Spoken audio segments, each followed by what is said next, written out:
देशांतर नामांतर की धर्मांतर, धन्य आहे की अस्पृश्यतेने आम्हास गुलाम म्हणून लेखले नाही, नाही तर किराणा वस्तूप्रमाणे अथवा गुराढोराप्रमाणे आमचा बाजार झाला असता।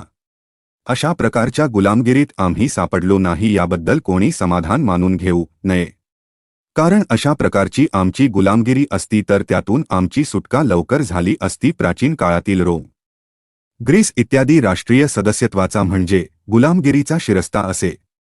अनेक कारणांमुळे त्या देशातील लोकांना गुलाम बनण्याची पाळी येत असे व एकदा मनुष्य गुलामगिरीच्या यादीत दाखल झाला म्हणजे जड वस्तूप्रमाणे त्याची स्थिती होऊन तो सर्व प्रजाजनांच्या हक्कास वंचित होत असे। हिंदुस्थानातील अस्पृश्य लोक रोमन लोकांच्या गुलामाप्रमाणे जड वस्तूच्या स्थितीला पोहोचले नाहीत। ह्या दृष्टीने पाहता हिंदुस्थानातील अस्पृश्यता रोमन व ग्रीक लोकातील गुलामगिरीपेक्षा बरी असे कोणी म्हणतील व एका दृष्टीने ते खरेही आहे, पण दुसऱ्या दृष्टीने पाहता अस्पृश्यता ही गुलामगिरीपेक्षा अत्यंत वाईट स्थिती आहे।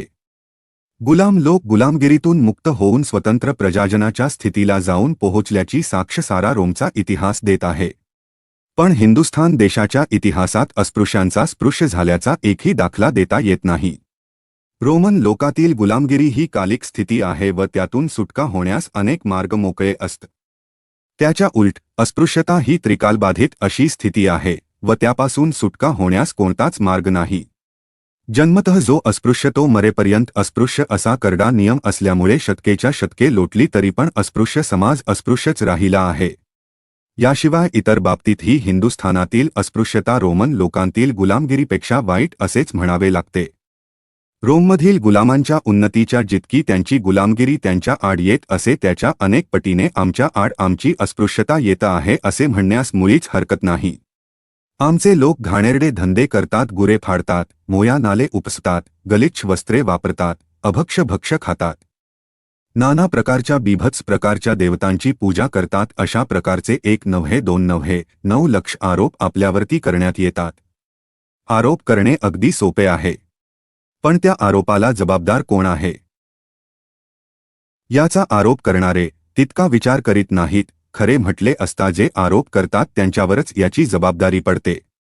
मनुष्य समाजातील पिढ्या एकामागून एक मरत जातात, परंतु पुढची पिढी आपले संप्रदाय, चालीरीती, धर्मभावना इत्यादी सर्व संस्कृती आपल्या मागच्या पिढीपासून शिकून घेते, जेणेकरून समाजातील घटक जरी लुप्त झाले तरी समाज हा अद्यावत चालू राहतोच। आमच्या हिंदू समाजात अशा प्रकारचे संघटन मुळीच होत नाही, मग त्यांच्या चालीरीती आमच्यात याव्या कशा? उपनिषदातील तत्वे जर आमच्या कानी घालण्यास ते तयार नाहीत तर आमची मरीमाईची पूजा कशी जाणार? वेद आम्ही ऐकू नये अशी जर त्यांची आज्ञा आहे तर आमच्या लावण्या कशा सुटणार? आम्हाला मुंज करून जानवे घालण्याचा त्यांनी निश्चय केला तर आम्ही शुचिरभूत राहणार नाही काय? सारांश आमच्यात वाईटाचा संचार झाला आहे असा जर आमच्यावर आरोप लावण्यात येत असेल तर आमचे उत्तर आहे की चांगल्याची शिकवणूक आम्हाला कोणी दिली? ब्राह्मणाच्या मुलात ब्राह्मणाच्या चालीरीती किंवा आमच्यातील ख्रिस्ती झालेल्या ख्रिस्ती लोकांच्या चालीरीती यांचा प्रादुर्भाव कसा होतो व ब्राह्मणाच्या चालीरीतीचा प्रादुर्भाव का होत नाही याचा बारकाईने विचार केला असता सहज कळून येण्यासारखे आहे की अशा प्रकारचा प्रादुर्भाव होण्यास उभय पक्षात जिव्हाळ्याचा निकट व अन्योन्य संबंध असावा लागतो। अस्पृश्यतेमुळे हिंदू समाजातील वरिष्ठात तशा प्रकारचा संबंध येणे शक्य नाही।